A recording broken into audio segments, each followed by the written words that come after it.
Hey guys, I watched this video a few days ago and I already had a bit of a back and forward with the author, and while I talked in the comments, I already made my point pretty much. I still felt like I wanted to make a video response to it, and I think I'll play the video and I'll address it as it goes on, because there are a few things I really want to talk about. The video is called An Open Letter on Rape, and I think I'll just start it first and so you guys can hear it, and I'll give my views on it as it goes along. So here we go. Those of you watching this from the UK may recall last summer when Ken Clarke came under fire for sorry, you'll have to watch my ugly face while you listen to it. Certain instances of rape weren't that bad, or at least weren't that bad compared with other instances of rape. And this is actually a reasonably common idea. The idea that rape falls into these two categories. On the one hand, you have rape, Yep. and that's where you jump out of the bushes onto a stranger and force them at it in an alleyway. And then there's this sort of other category of rape. There's sleeping with a girl you know would have said no if she hadn't been completely wasted.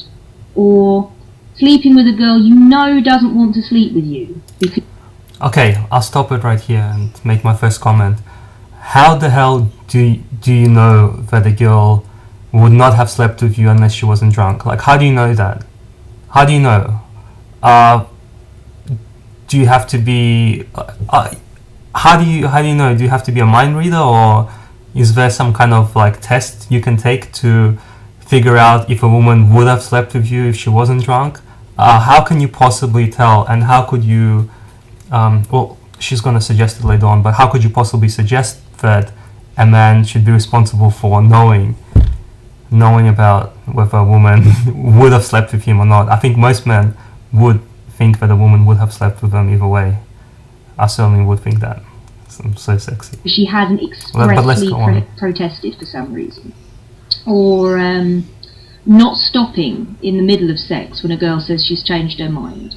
These sorts of things are...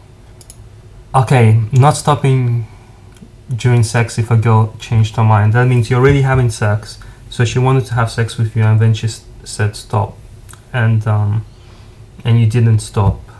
Well, okay, that's fair enough. Like, that wouldn't be a very ethical thing to do, but if a man, for whatever reason, if a woman in that situation went to the police, and unless she had explicit proof that the man really didn't stop, then she shouldn't be taken on her word for it. I mean, they were already having consensual sex, and if she says that yes, the man didn't stop, like, that's terrible, and I would consider that as the man raping a woman. But unless there's a camera like showing that that's what happened, there's absolutely no way that should, the man should be convicted of it. So that's one of those cases where a woman should really think ahead and see if she wanted to have sex in the first place. But let's go on. Filed under a different category of rape. Mm-hmm. And it's not so much that I don't accept there are variances in these cases, because there are variances in all cases of everything. You could probably make a good argument that the sexual sadist is more of a monster than the date rapist.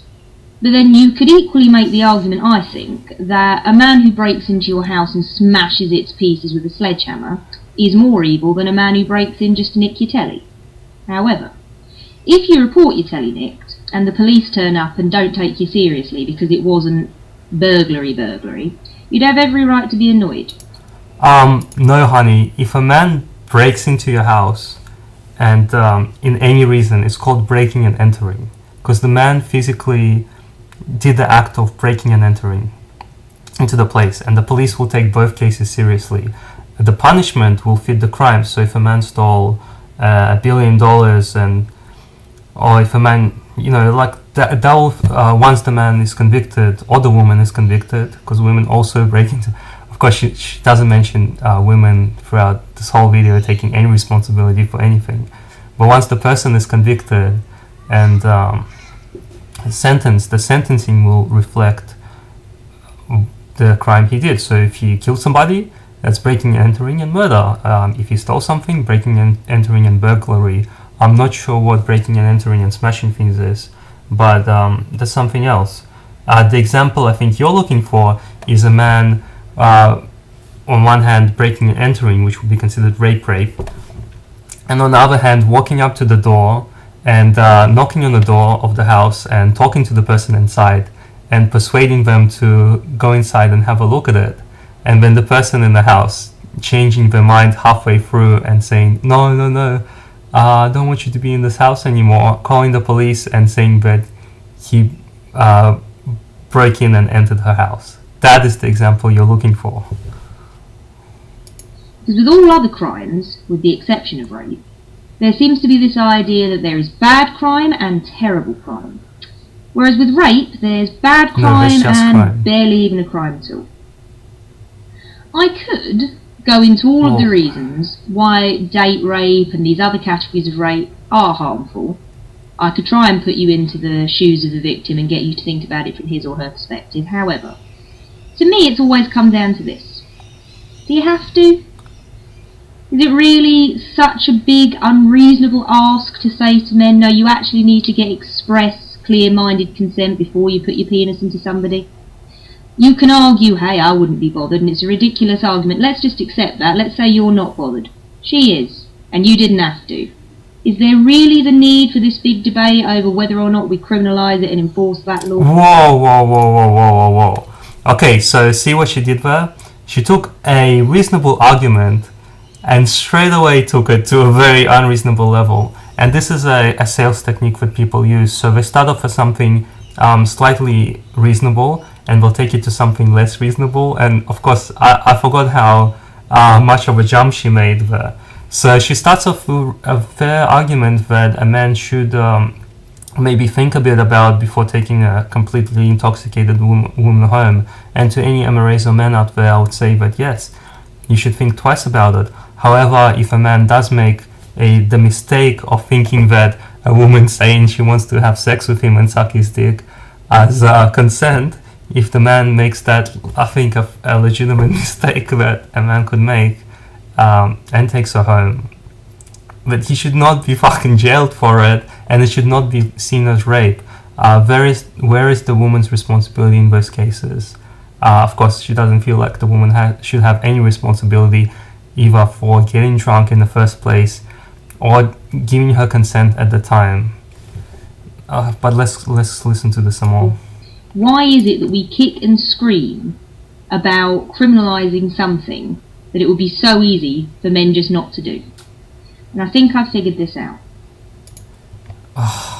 And I wish you could see her face right now, because you would hate her just as much as I do. So people like this, they think they are smart, but I truly think they have a legitimate argument. And the sad thing is that as I'm making this video, the thumbs up on her video, although she doesn't have that many, above what the dislikes are, which is kind of sad. And these laws have already been passed in places such as Sweden, and you can see the results of that I'll go into later.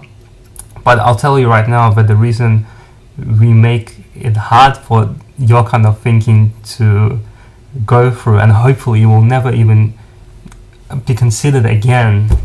I don't even want this kind of thinking to be considered personally, but however, the reason why is because of men who are also can be under the influence of alcohol and could make a mistake, even though at the time it would seem completely like a reasonable thing to do, to go home with a woman who wants to have sex with you. And again, how would a man know if a woman would not have slept with him if she was under the influence? Like, where is the woman's responsibility in this case? Let's go on then.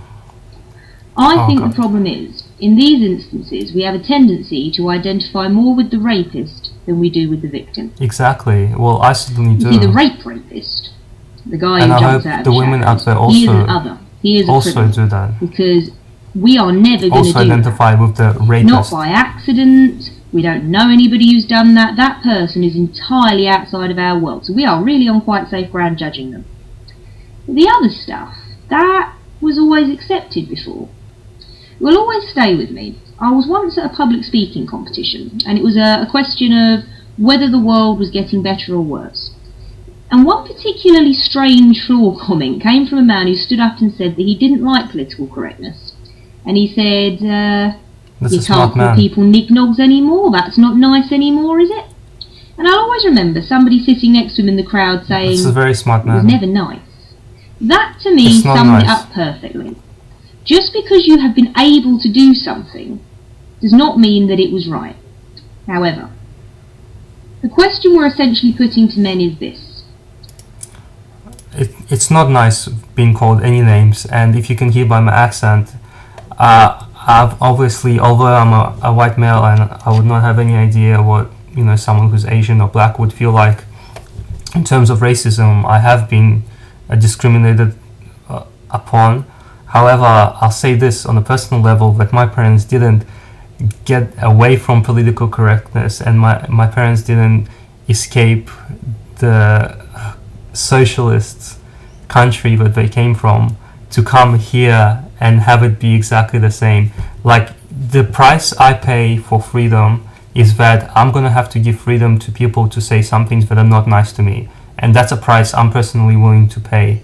And it's sad to see that people in this country who have this freedom will, in my name, partly in my name, of course I may not have, but I certainly have experienced racism on some level, that people in my name are trying to take that freedom that we came here for. This is the freedom we wanted. They're trying to take this freedom away from me without me having a say.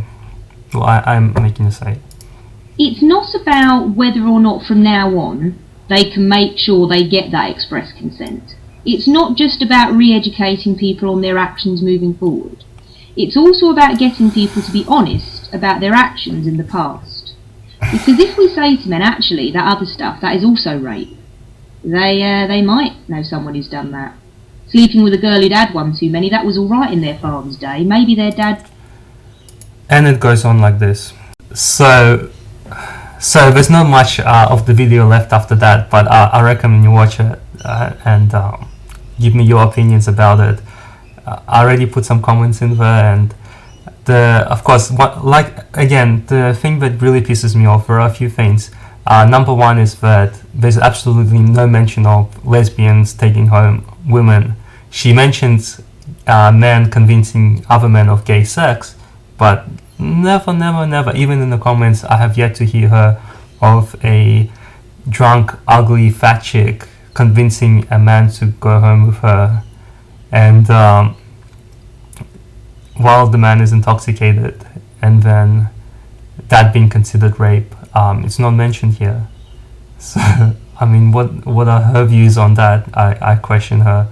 Do you always see that it's the man's responsibility in some magical way when there's no physical, and we're not talking about physical force here, we're only talking about convincing somebody of something verbally.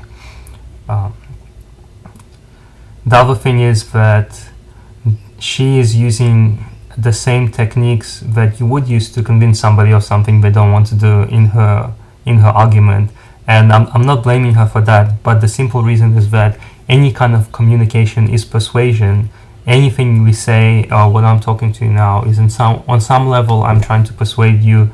I'm doing my best to persuade you of something, and language is persuasion, and any kind of language people should not be jailed for it, because in the end it's only persuading, it's not making the choice for you. Physical action deserves physical repercussions. Verbal action deserves verbal repercussions. If somebody calls me a name, I should call them a name back. If somebody tries to convince me of something, I can try to convince them to feel guilty, but I shouldn't go and make laws to put somebody into jail for it.